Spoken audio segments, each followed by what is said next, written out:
What's good, family? Welcome back to Power After Hours, your favorite power podcast. Jeff on this side, Chrissy on the other side, and we are here to recap Power Book 4 Force, Season 1, Episode 7, Outrunning the Ghost. Shout out to everybody tapping in live with us, everyone in the chat, day ones listening on the audio version of the podcast, and those watching later on. Definitely thank you for tapping in with us and locking in for another episode of Power, this recap, this show. Chrissy, how you feeling? I am feeling good, my friends. Struggling to believe that we're already in March, but here we are. How are you feeling? I'm good. I'm good. I'm set up. You can see if people are wondering where's my normal art gallery installation type situation. But the studios have moved. I'm in a new location. Me and my fiance got a dope spot, so we're in together, and I'm setting up slowly but surely. But I wasn't gonna let the aesthetic stop the flow of the show. So we're here. We're ready to go. And no matter where I am on the planet, I'm tapped into power, man. And Hey, force, got another one. Got another one for you. What'd you think about this episode? it was pretty good. It moved a little slow for me. I think this was another storytelling type episode. Not a lot of action, but a lot of setup moments for future action. So yeah, it was just a lot of planning, so to speak. So yeah, Mm-hmm. I actually those are usually my favorite episodes, like where I'm getting to learn more and understand the depth of each character. So I actually enjoyed last night's episode. What about you? I did. I thought it was good. We once again, what I like about Force Hmm. is a lot happens within the context of the main story, whether it's direct Yes. or indirect. And it doesn't take away from the show itself. It's not too convoluted. It all makes sense. And it moves at a comfortable enough pace Hmm. where you're not lost and you can go with the flow. You know what I'm saying? So Yeah. I thought it was good. I thought it was solid. Definitely one of those um putting the pieces together episodes for what we see going forward. But there were Hmm. definitely storylines that were moved along. So if you're ready to get into it, shout out to everybody in the chat. Definitely hit us with a like if you love what you're hearing and you love what you're going to hear. Send your super chats. We'll answer your questions, read your comments, do everything. Send those super chats in for us. Let's get right into it. All right. Let's do it. Dahlia is hot on the streets, Chrissy. Hey, you know what I'm saying? I'm ready. I Like mean, it's a, I like the name. I'm starting to feel the vibes. You know what I'm saying? sounds like a stripper. That's what Okay, that's what yeah, Diamond and said. it's giving me stripper vibes. Yeah, like it also gives me for some reason like Miami. Like I just get a sense of like finesse with Dahlia. Like I really like the name, and I'm starting to really catch that vibe with it. So I'm down for Dahlia. I don't know Right. about y'all, but I'm with it. So the ill thing about Dahlia, right? It is a designer drug, but it has a unique characteristic that no other drug does. Calling it a party drug and all of that, right? But it glows. It has Ooh, a metallic fluorescent glow that especially pops in nightclubs, right? And we see how it was moved. You had Liliana switching it up, giving you the party look, you know what I sis mean? was Going out on ready. the town, looking wild, elegant, and whatnot, going around, starting to pass it to a few people in the clubs. And the way they transmit it is by putting it on their lips and kissing people. So it's a sensual way to fill the ambiance, to give that ambiance while still make it a sexy drug, and it's powerful just from the drug itself, That's so crazy. it's like a double level of intoxication. You're intoxicated sexually and you're intoxicated from the Dahlia, and once everybody hit that high, they're like, yo, I need all of this. I need I all of it. need I want all of more. it. Give it to me. Like Jannard and the drug makes me laugh, but just overall knowing that this drug can give you that high, that you know, I like how each person that they show when they first take it, that they're showing that like that inhalation and that feeling of just euphoria, essentially, right? Like you're just getting this happiness, like you're in a like a sense of like you can just you feel good. Like Right. no one is feeling like it's off. Like if you remember Raising Canaan when they did the drug and how you got that sense of euphoria and then you died like 5 seconds after. Like Dahlia is essentially that, except you're not dying that we know of. So like right now we're just seeing that sense of euphoria and you're just happy and you're in the zone in the moment. So I love that this drug gives you that feeling and they're showing that. And then to know that it does glow, that gives it that special pizzazz that nobody else on the street got. You know, they're Right. able to put it on their lips at a nightclub. You essentially could walk in any nightclub and people would think you're just wearing, you know, fluorescent lipstick, not even knowing that you are transferring a drug.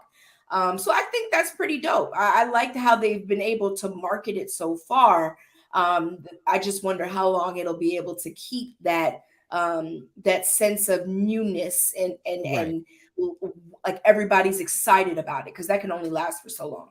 And what you're saying about will the hype fade after a Mm-hmm. while? This was the point of discussion between Claude and Tommy, And right? Tommy. Mm-hmm. It hit the streets. It hit the streets hard. Claude comes back and tells Tommy, "Yo, I don't know what your girl Liliana was doing, but she was moving it along. Like everybody wants it, and it's hot. We need to go bigger." And Tommy's saying, "We don't need to go bigger. We need to go wider. We need Right. to expand this drug.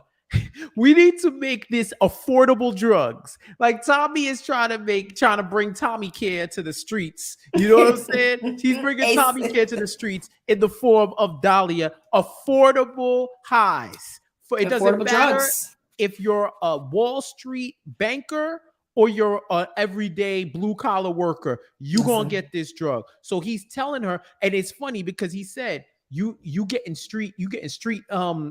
street education right now, and this isn't like GED, this is master's education where they create a cut rate product. So they make a version of the product that's more mass produced, able to be produced more prolifically, right? Right. They make that, they cut costs and they're able to bring it to a wider range of people at an affordable price, which means once the demand, they're building the demand before they give the supply, which is why it's hitting all the clubs. They want to hit all the major players or the main people who are going to want it, so that once they're able to distribute it to everybody, they'll be able to make the most money. Same thing that he would do with like other staple drugs, right?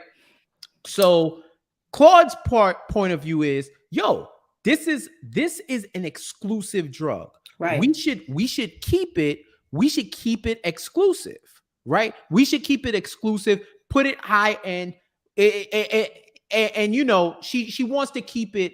She thinks it will keep its Sensationalism, like right, it'll right. always be exciting. Yeah. It will retain its prestige by remaining exclusive, right? And you Mm-hmm. can get into a whole debate about classism in that, where she, you know, she's money, she's rich, so she's like, I don't want to waste my time with this being like a common street drug. The whole Right. appeal is that it's a luxury item.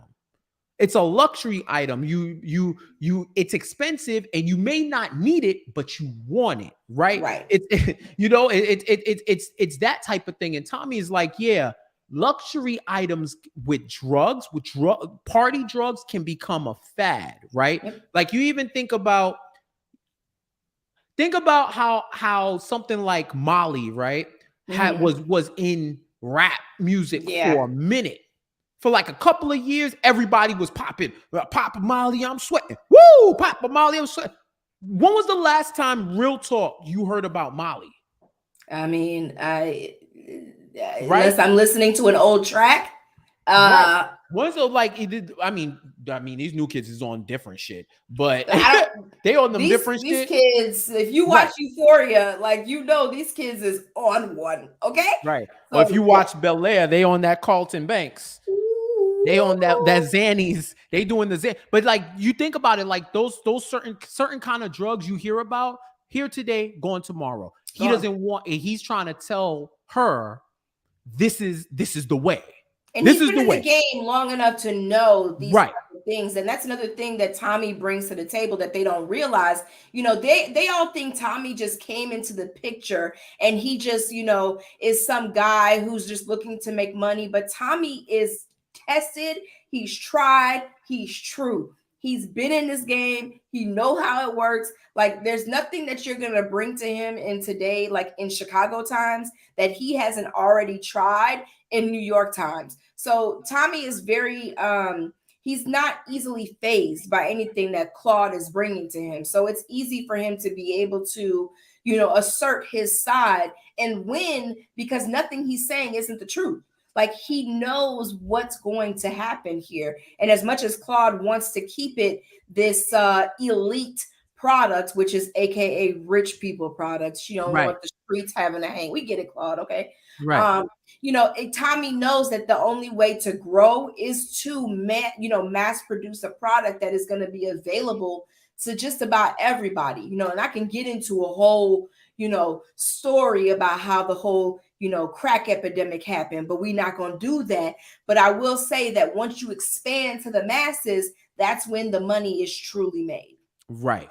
And you know, she begrudgingly goes along with it. For one, she ain't gonna get nobody else to do it. And two, she probably figured I might as well roll with this dude because he might fuck around and burn this whole shit down. And then I don't got nothing. So, Facts. you It's know, crazy. and you know, she even tries to ask Liliana, like, what happened with his old business partner? Like, there's like a level of trust. She's like, yo, you can trust Tommy. Like, trust The way that. she laughed when he Liliana was just, that's like the most real laugh I've heard her have this whole series. She was just Right. like you can Yeah. trust Tommy. Like Exactly. Like she's like, we probably shouldn't even be trusting you because you see part of that was when they brought their like secret agent bottle girls Dahlia girl situation, yes. right? They brought all of them together and Claude is giving them the rundown like you here but you not here. This is a verbal NDA. You You call don't this know number if you get us. popped. You spreading this over to the streets. Meanwhile, she's enlisting people on the side. She listed one homegirl on the side to go to her brother and give her brother a hit of it, right? And this is where you could have a feeling that if they were going to the most popping locations in the city to give Right. these out to make sure that they get those big buyers, right? Eventually it was going to find Jannard. Eventually it was Right. going to find Vic. Finds Vic because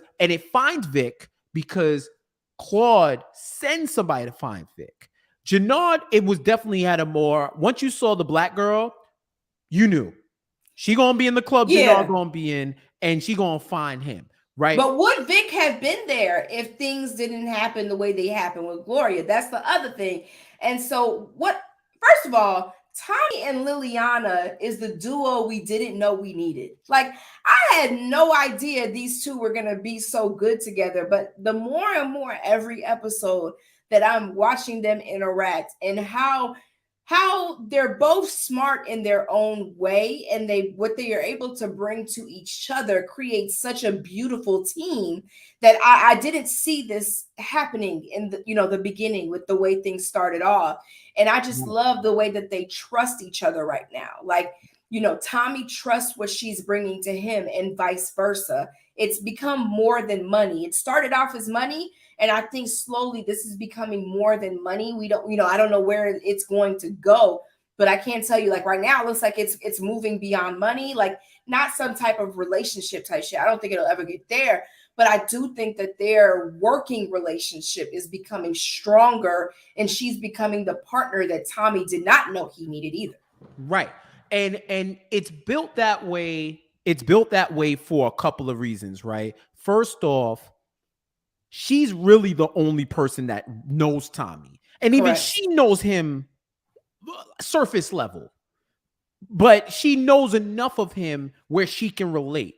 And then Right. secondly, they did have this pact. He said straight up, she got fingers broken, she got shot, and still didn't give that man up.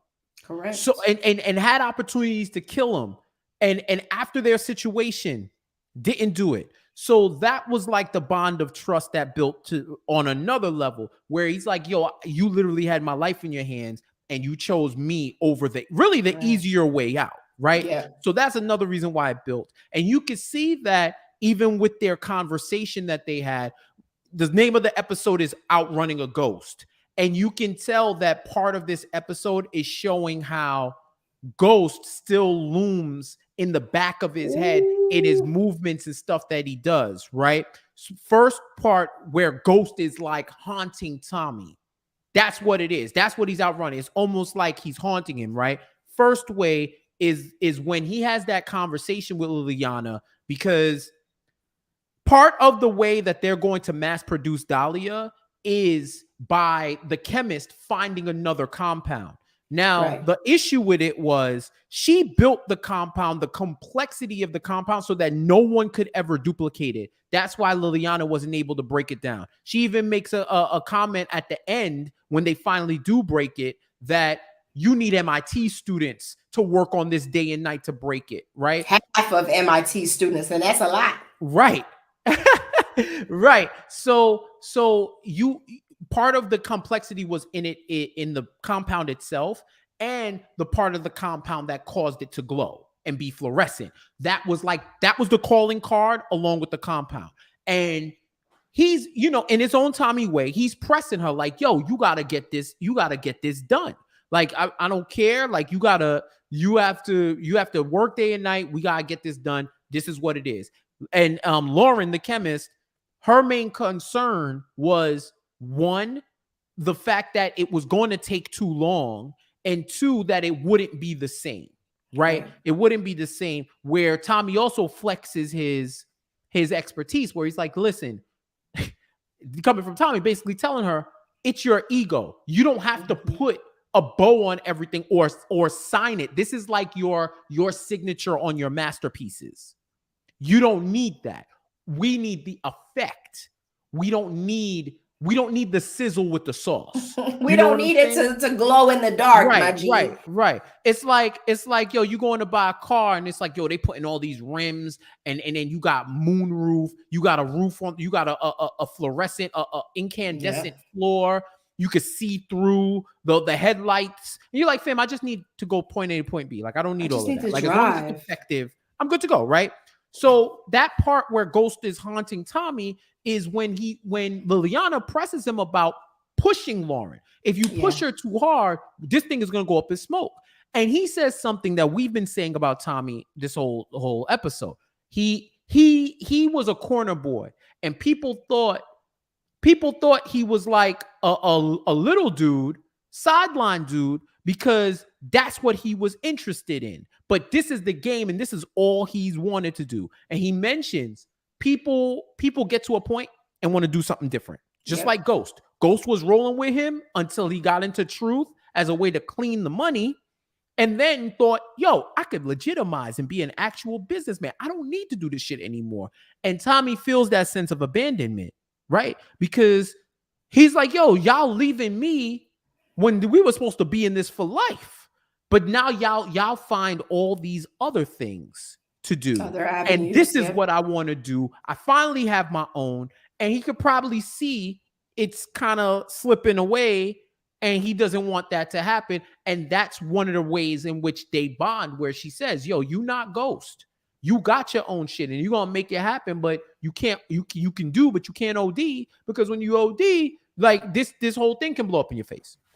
Yeah, like their conversations were dope. And like you said, we've pretty much seen Tommy chasing this ghost, so to speak, since the beginning. And in this episode, he mentioned multiple ways in which, he brought Ghost name into it multiple times. Even, when I found it funny when he even referenced his mom as having left him for a ghost.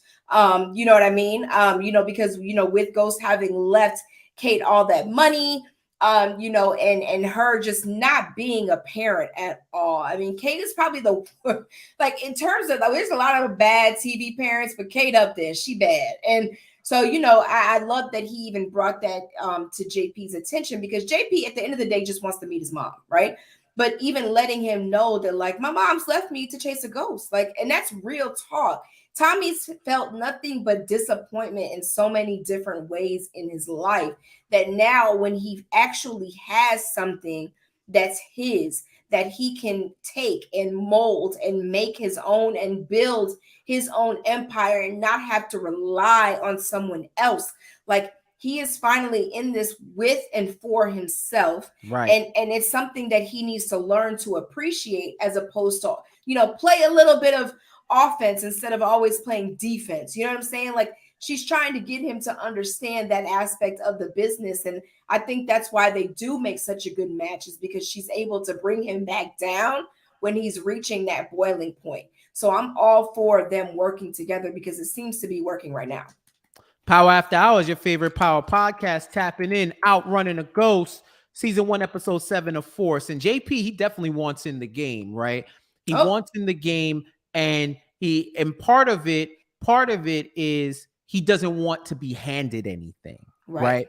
So he doesn't want to be handed anything, and he tells Tommy, like, yo, first of all, I love Tommy's apology, not apology, where he's like, 2 words, fuck you.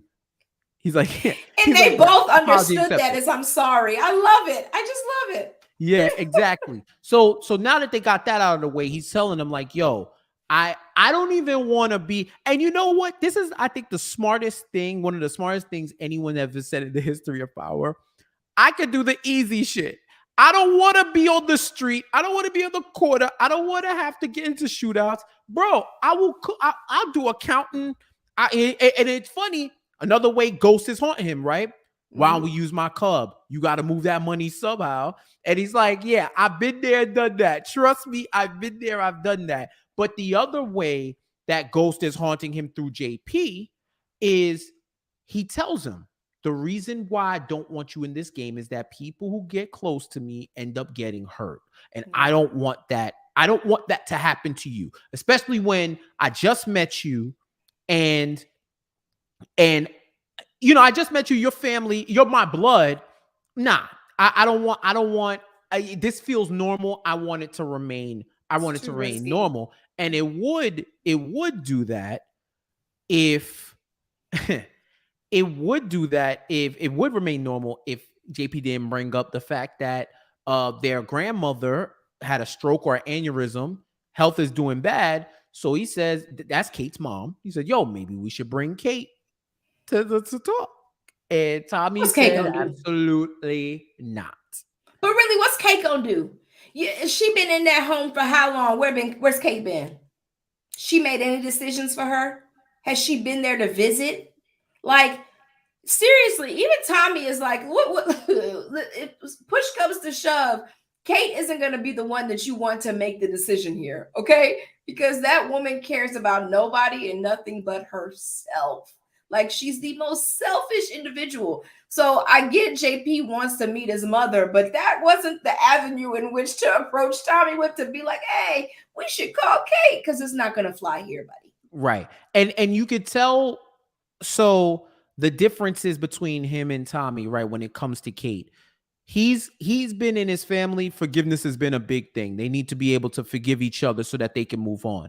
Tommy's already lived the Kate experience and says she don't give a fuck about nobody but herself. She's been lying to me her entire life, lied about Teresi, right? Lied about Teresi, lied about so many things, lied about having a whole other son. Bruh, a whole son. She dipped on like right after he was born, and had them two in the same place. Never knew about it. Technically, Kate didn't lie to him about the brother. She just didn't say it. Like, Kate ain't shit, but I'm not gonna put a lie on her. She didn't lie to Tommy about his brother. It just never came up. Yeah, this is hilarious, because it just so happened to just leave it out, right? You just so happened to leave it out. you're an only child, so there's that. You know what I mean? Like it never came up. When was Tommy gonna be like, yo, I got any siblings out there? Like, come on now. So you saying she forgot her break baby? I mean, I'm just saying it didn't come up, so she didn't lie about it. She just didn't. She didn't You say you it. calling Kate Tristan Thompson? That's crazy. That's crazy Ooh, right now. You call wow! her This what we deadbeat. doing today? You try to call her. You try to call her Tristan Cup. That's wild. Power After Hours. So the other thing where he's just chasing the ghost, right? He asked, why are you so mad? Like, why? How do you know? Like, why are you so like? JP's kind of like, yo, what the hell? And he said, yo, she chose a ghost over me, right? Yeah, Which also happened after he died. She said a lot of hurtful shit to him. So she did. if you put yourself in Tommy's shoes, there's no reason why you should feel like he should give Kate a chance. Yeah, I You know wouldn't. what I'm saying?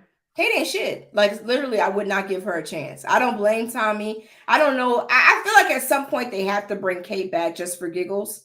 You know, they don't have to, but I do feel like it would be interesting for JP to meet his mom. But I mean, I think right now we've got a more pressing issue for him to meet his son. So I think that is more at the forefront than, Kate. If you know what I mean? Right. And shout out to Liliana playing chaperone for Lauren on her date. I love that whole interaction where um she's in the lab trying to figure it out, because part of Tommy's plan is also for her to be with the chemist to learn how she did it so that she can be expendable. Because even with that trust, they get to the point where he's like, yo, she's gonna do it, Yeah. and she tells her, well, what if she doesn't? She knows too much. Yeah. This, so something's gonna need to be done, and Tommy needs it to happen, not only because he wants it to happen, but he feels like his dream of being that guy ain't gonna happen if this doesn't happen. So she's in there, she's talking with her. She tells Lauren tells Liliana, like, yo, I need to call into my job. Like, I actually have a job. Y'all got me in this lab locked up trying to make illegal drugs. Like, people are gonna start asking for me. And she takes the phone and calls her boss and calls out for her. Then The voice. even funnier was when she was like, yo, I got a dinner to go to. He's like, a dinner? Okay, Right. it's a date. And like, yo, she is the calmest person. You could tell that she's somebody who's like very, very Even stoic with keel. her even kill. Like the fact that she's literally under the gun. Yeah. Yo, but this is the third date. Liana was like, oh, third date. Third date is important. Listen, the third date is important. Everybody knows that. Like, by the time, if you make it to the third date, that means things are progressing. You know what I mean? Like, because first date is like you're getting to know the person. Second date is like, let's just see if this can work. If you make it past the second date into the third date, that means there's potential. It could go further, and you maybe could lay down in the sheets a little bit. Yeah, I'm saying. Say what it is. Third date. Third date is like Steve Harvey's 90 Days. Yes. It's like Steve Harvey. It's like Steve Harvey's 90 Days. Like third day, it's like, all right, you're not a serial killer. You're not a stalker. You might be ain't shit, but you cute though. So let's see what happens. But yeah, she goes out on the date. Good. Now, when she rolls out on the date, I thought Liliana was gonna be in the car. That's what I thought, in the background, like sitting at another table, like at the bar while sis is at their table. Yo, ordering food too. You see them with the champagne with the menu? She had a champagne flute. Sis was sitting there talking about some, and then when she goes, this is my cousin, and then Liliana goes, she's lying to you. Second cousin. I was like, oh shit, she about to tell the truth? Like, I was like, I thought the whole point of this was to not tell the truth. But I get why she sat there, because she could be giving out a hint or a cue of some sort, to like, rescue me, I'm being held captive. You know what I mean? Like, so I guess Liliana did maybe have to sit close to get the gist of what was being said and done. But it was just like, I did not expect that. I thought when he gave her the cash, It was just for her to go, not for her to just be front and center, kikiing with them on their date. Like, Yeah, but you overly third listen. wheel. Listen, the one thing that you can count on with Liliana, when she gets an assignment, she completes it above expectation. Yeah. She was locked in, all right? She was dead locked into that, ready to go. And I even like, you know, showing how her and Tommy in lockstep, right? She's the one Yeah. who calls Tommy and tell her like, "Yo, Claude is doing some side thing with Vic and all that." That's why when him and JP go out for like brother time in the club and they chilling, he sees it happen. He sees Yeah. homegirl give Vic the Dahlia and then goes to confront her and sees the tail that the Unbelievable. security that Walter put on her, clears them out and confronts her about it. And, you know, she's like, whatever, he shouldn't have put him on me. But that also sows distrust to where Liliana and Tommy definitely on the same page where they say, we're going to trust her for a little bit longer and then we'll Yeah. make adjustments. Yeah, you're gonna have to ask her out. I mean, it's only a matter of time. She doesn't really understand the game as much as I think Tommy needs her to at this point. But I mean, she did bring them the product, so it's like it's you got to keep her around for a little bit, just enough time to maybe I don't know buy her out. I don't know to do it in the professional term, but in the world Mm-hmm. that they're in, you die. Right. You don't get Yeah. bought out. You just die. Exactly. You know, meanwhile, uh, Claude pops. You see that he's possibly dealing with lung cancer, and he's getting ready. He's getting ready to deal with the Serb hit. Like they got to boss up and do all those things. So who knows where that's gonna go?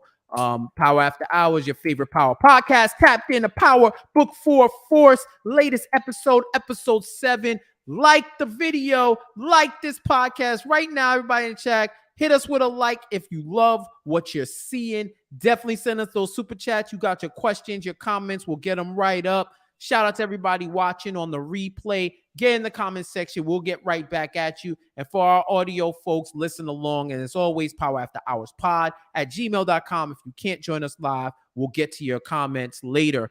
Yo, what about my man Cousin Gibbs?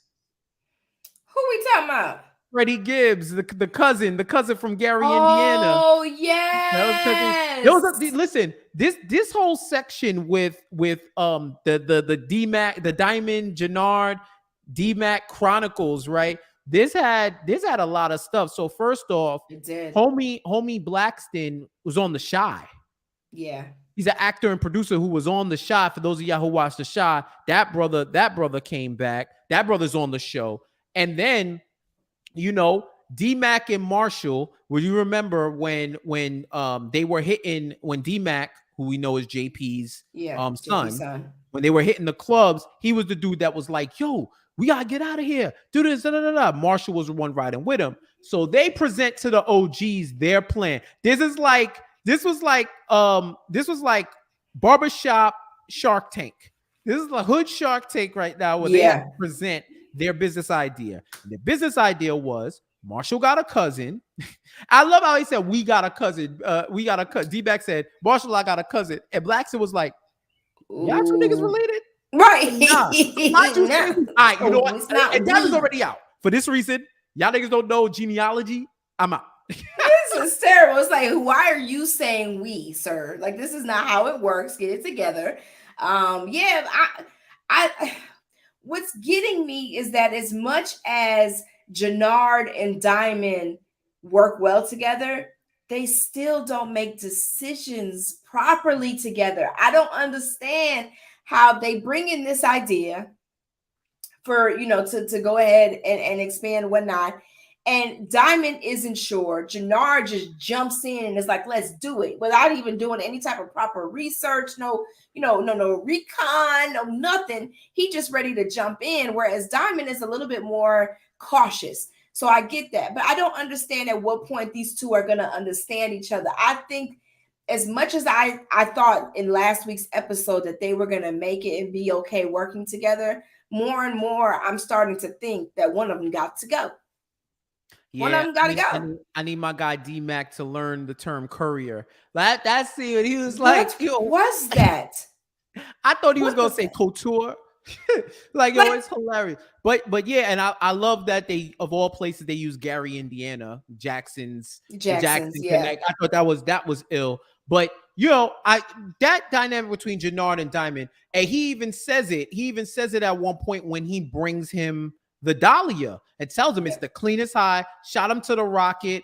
Have you going all night long and feeling good in the morning, no high. And Diamond's like, yo, I don't know it. It's a designer drug. We don't know. Which I have to side with Diamond on this, where he says we don't know if there's any bodies that's gonna drop on that, because that's how he went to jail last time, was by putting dirty product on the street. It's like, yo, we don't know if this is dropping people. We don't know if we don't know the long-term effects of this drug. So I don't know if we should get into business with it, despite what you said, right? Like, despite what you said, like, we don't know the long-term effects, and I'm not trying to get popped for it. Meanwhile, Jannard is like, yo, you got a little shorty now. You just got out of the pen. You getting that good loving. So is this why you're being so conservative with it? Right. We're not going to expand unless we diversify our products. We have to take those big chances. Like, we can't just stay with the Serves pipeline, because even to that point, what if they come back? That's the other thing. Not what if, it's a matter of when. And Diamond out here being the FDA, like, we got to run tests. We got to see if anybody's going to die on this joint. But I totally get it. Like, with drugs, you don't know the lasting impact. Like, you don't know if eventually it'll fuck up your heart, your brain. You don't know. So I get Diamond wanting to be cautious, but I also understand Jannard and having the hype of this drug. He's just so excited because of what he was just able to experience. So, you know what I'm saying? I get both sides. It's just, golly, I need these two to get it together, these two black brothers, because it's just not going to work with them operating like this. Because when Diamond finds out what Jannard is doing over here on the side, like, Jesus. Well, that's the thing. They try not to let him find out, and that's what we knew eventually. I figured that was eventually going to happen. That they were going to he was going to start making moves on his own. Part of those moves was Jannard telling D-Mac, yo, tonight we smoking that white boy. If you want me to trust you, you need to go out and find him, and we're gonna put him in the dirt like that. That's what I want tonight. If you want to make this cousin thing work. So D-Mac, D-Mac is like, this time it wasn't just to trail him, it was to finish the job. And he instead he rolls up on Tommy. He rolls up on Tommy to warn him that, yo, watch your back. People is looking for you, and I'm not gonna say no more. But the other thing we saw was that Tommy has known that this dude was following him, which I kind of figured that, Tommy keeping his eye open. Always knows when somebody's following him, and caught him following him. But he's like, yo, okay, thanks for the heads up. Yeah, like, I mean, at this point, it's like, I get that he saw Tommy with his father, but he doesn't know to the extent of their relationship. Like, he doesn't know that that's his uncle, right? Like, at this point, I don't think he knows that. So it's like, you are just protecting him just because you saw him with your dad, maybe because you don't want your dad to be killed as an innocent bystander, knowing that they are together. Maybe that's why he's warning Tommy, as opposed to, telling Jannard what he needs to know. Hey, man, hold on. Let me just say, I love watching y'all in the chat. CJ, do you like the show? Like, I just want you to let us know, because everything that you're commenting is so negative. Like, I get it. Like, there are flaws. This is the first season of the show. There are going to be things that we don't get. But even the word courier, like, I have a 6-year-old son, and if I put that word in front of him, he wouldn't know how to say it. Like, these are kids who don't have the best education. It's not like they're in, you know what I mean? Like, they have great teachers who are teaching them and they know how to read. We don't know that. So, well, you know what, Chrissy? CJ, if you want to tell us why, send us a super chat and we'll put it up. Other than that, we gonna keep the flow We're gonna keep the flow going, right? We're gonna be So we don't know. positive. It's just we like I said, super chat is available. You want to be a part of the conversation, be a part of the conversation. So now, D-Mac, we don't know that he knows that he's the uncle, but he knows that he has something to do with JP, right? He Yeah, knows so he you has don't want something to to kill do with because of JP. that. Yeah. So he's like, he has his reasons. So we don't know what the reasons are, but he had even more problems than that because his boy Marshall was cutting him out of the game. His boy Marshall cut him out the game. And I love the club scene. The club scene was wild, hilarious, because if you've ever been someone too young to be in a club and you've been around a bunch of older people, that is, looking back, that's some of the funniest times, because Trying to make moves you like a think you grown know folk. so much Yeah, and you don't know anything, but you do know a little bit too. It's a hilarious. little bit. I mean, his moves, I mean, the things he was saying were working though. You know what I'm saying? But Marshall is a fast talker. And I think that's the thing that's like, you know, we all have that one friend who thinks they can be the grown up in a situation, right? Like they just want to roll. But we've even been the ones in those situations when we were younger and we got brought out to a club. You know what I'm saying? So like I get Marshall. I do think that his reaction to D-Mac was real, you know, aggressive. But then again, D-Mac did show up and just bang him on the head, you know, and knock him out. But pulling out a gun when you're in a downtown club wasn't a smart move. Like every time he kept saying, yo, put the gun away, I'm like, you drawing more attention to say you put the gun away than he is with the gun out. Like, stop saying the word gun so that you know what I'm saying? Like he kept saying gun. Just gun. wild, stupid, impulsive. And when I seen D-Mac roll behind him and knock him in his head, and they start to fight, and he's like, yo, you try to cut me out, I realized earlier in the scene, Jannar was like, yo, where's D-Mac? He's like, yo, I try to call him 6 or 7 times and he's not picking up. He knew that he wanted to make the deal and cut him out. And he even tells him, like, after he pulls a gun on him, like, yo, you got soft. Even when we was hitting that club owner, you wasn't trying to do X, Y, Z. Like, you too soft. And he's like, it's my cousin. It's my move. And you ain't down with it no more. Right. And I mean, it is Marshall's cousin. It is Marshall's move. So he's not wrong. But the fact that he tried to snake his man for that might come back to bite him. I definitely think so. There's only a matter of time. Like everything in this show, like everything in this universe happens for a reason. Like with him pushing D-Mac out, that is going to come back in some way. Like I don't even know if Marshall will survive the season at this point. Like with the way that these shows go, Marshall is probably the next one that's going to be in the ground. So I don't know. D-Mac, I'm just wanting them to progress that storyline a little bit more. Obviously, with JP being his father, they keep dropping that hint. They keep bringing up that storyline. I want them to go ahead and just make that something that's a known situation so that we can move forward in that. You know what I'm saying? Like there's only so much more that we can keep bringing up about it. So I do hope that in some way they do tie that not, you know what I mean? Like just make it known so that we can move forward. Right. 100%. Like, listen, I don't know. I know they be saying like every generation says the young kids be wilding, but pulling out a gun in a metropolitan area at night in front of like a lit place, in front of you either don't give no fucks or you never had a fuck to give in the first place. And I think it's a little bit of both.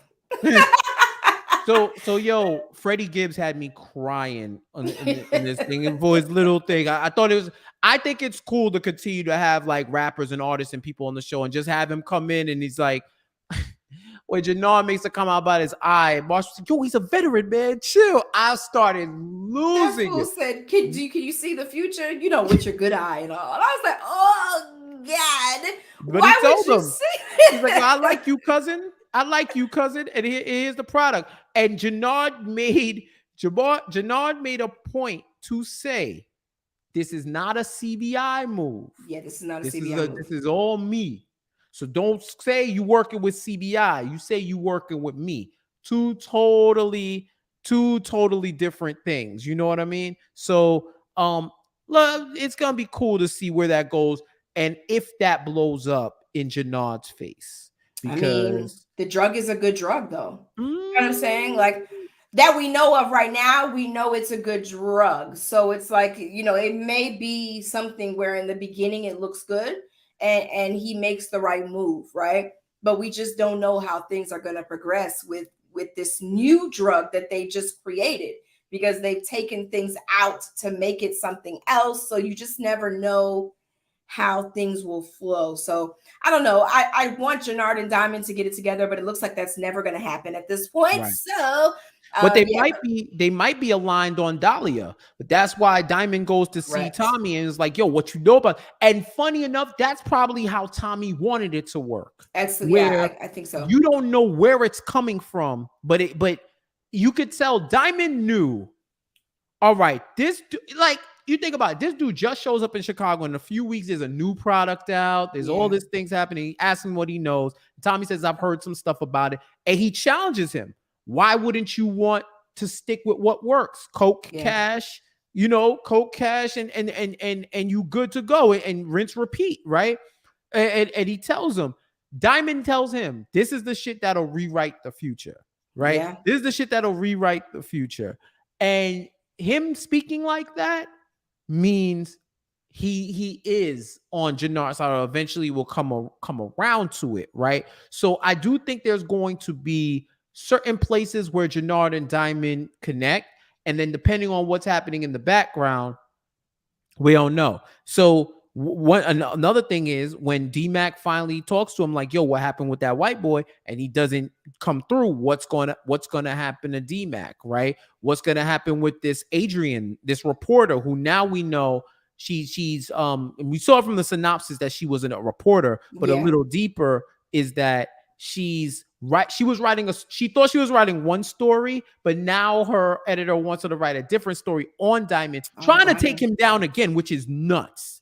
I think that's just so sad. It's like, damn, like the man is, I mean, granted, he is still dealing with drugs. It's like I was about to say, the man is just a good business owner. He's just a barbershop owner and he wants to do good things, but he's still running drugs out of his barbershop. So there's that part. But she doesn't know the extent of that yet. I don't know. You can tell she's not happy with taking the story in that way. It's not what she was presented. It's not what she wants to do. So it's only a matter of time, I think, before she actually gives Diamond the heads up, because I do think she's developing feelings for him. You can only, act like you don't care in the background for so long. So I do think that she's going to develop feelings and give him some type of, nugget, so to speak, so that he knows what's ahead of him and what's coming. But it's unfortunate that they're trying to take him down again. It's just sad. Yeah. There's a lot of loose threads right now, or like mini cliffhangers and stuff, that parts of the story that we're eager to get an answer to in the rest of the season. When are the Serbs coming back? What's going to happen in Gary? Will JP ever find out that D-Mac is his son? What's going to go on with this new strain of Dahlia? Because it's hitting now, but is it going to bad batch? And even the chemist Lawrence, she's like, yo, I'm in this. She was like, yeah, she's committed. She's in this now. I'll be back tomorrow. Right. That's what she said. Right. She's in it. She's in it to win it. So now, well, what's going to happen between Claude and Tom? Like, what happens when Walter eventually finds out? If he finds out, Vic and Gloria Where's dipped. Gloria? She dipped. She said she needs some time and has that man on red. So, sis. Yeah, it's crazy right now. Like that man was stressed too, drinking at like in the early morning, trying to drink in the bottle, drink his feelings away. But yeah, there's a lot that's going on. But I think now all the pieces are in place to go full force forward towards the end of the season. So I'm enjoying the ride. I think, like I said, this to me is like GTA, Tommy, and I'm enjoying every second of it. And I think they've established enough of these characters now that their world building can expand with upcoming seasons, which I believe they already, I think after the first episode, they got renewed for season 2. Stars Yeah, don't play. they don't Stars, play with their stars, shows. stars renewal is automatic. Once they see their numbers, give them another season. Give them How another many season. We're episodes good. are we getting this season? Is 10. it 10? Okay. 10 episodes, and funny enough, 50 was talking about it on his IG. Someone did like a video about it that he said after Force, he don't got nothing on Stars for the next 6 months because of like delayed productions and stuff like that. So after April, when this ends, We go you back to don't book see anything 2, until October, like and that would September, be book October. 2, right? I don't know. I thought Kanan. it was going to be Kanan in the summer, Yeah. then book two, Book 2. just kind of what the cadence it was. Kanan in the summer, book 2 October, November, and then Force at the beginning of the year. But now I think everything might have got pushed back, so it's probably going to be Kanan in October, Ghost season 2 in like January, February, and maybe Force in the late spring. Okay. And that's just Power, right? That's just Power.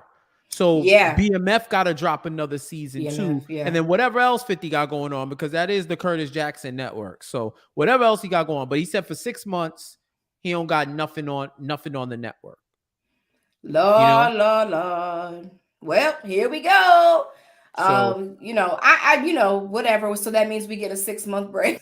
Yeah. You already know. So, and I don't know when Rashad gonna get his show. Like, when is that ever gonna drop? I don't know if they still need him to have more time in book 2. But I mean, we still haven't even, they're not even talking about his show. I haven't seen an article drop on that yet recently. Oh, Influence? That was of merit. Yeah. No, well, they said it's happening. It's happening, but it hasn't gone into production yet. Like once you start seeing like casting out for it, that's when you know that pretty much after that is when they ramp up, right? Like just like you saw a couple of weeks after the season 2 finale of book 2, they was in the lab. They was already filming. They already started filming for season 3. So that's why I said between raising however they want to do it, I would think they would want to come back with Raising Kanan, then Ghost, and just do it like that. I mean, they could even fuck around at this point. They could try to put them on like maybe like Raising Kanan at 8 and then Ghost at 9. But I think they do Stars. I think wants to stretch it out so that people have a reason to keep subscribing. Man, don't nobody got time for all that. To like just run these shows out. Like I want to see it, so we don't have time to be waiting. But I mean, either way, I'm gonna be tuned in because both of those shows are like, I love book 2 and I love Raising Kanan. So either way, I'll be watching. Exactly. All right, y'all. That does it for another episode of Power After Hours, your favorite power podcast. This was season 1, book 7. Season 1, episode 7 of 4. It's a whole mouthful of stuff, right? So this is the latest episode of Tommy. Next week, episode 8. And I believe after that, at least according to IMDb, they have a week break and then the last 2 episodes. Because I think maybe it's because I know that beginning of March, I think the Oscars or the Grammys or one of those is going on. So they might be taking off a week for that. Next week, I believe, is the Oscars. Next week is the Oscars. There's something, I forget, it's something going on. I know that around, like, it's award season, and around that time, a lot of these shows go on little hiatuses. Take those breaks. Yeah. So that's what's going to happen. But yeah, we're going to be back with that. Chat, thank you for tapping in. Everybody watching after on the replay, thank you for locking in. Everybody listening on the podcast, as always, thank you to the day ones and the day nows. So, Chrissy, where can they find you on the socials? You can find me everywhere at Chrissy B. Davis. What about you, Jeff? Jeff J says all social media, Power After Hours, Twitter, IG, YouTube. If you listen to this, if you can't catch us live, subscribe to the channel so that we can give you more power content. Share this with your friends, your family, everybody who watches Power. Let them know this is the dopest power community anywhere on this planet or anywhere in the multiverse. We love to have people come through, talk about the show, keep going. So that's how we're doing it. Thank you once again for tapping in. This has been another episode of Power After Hours, and we'll talk to you later. Peace.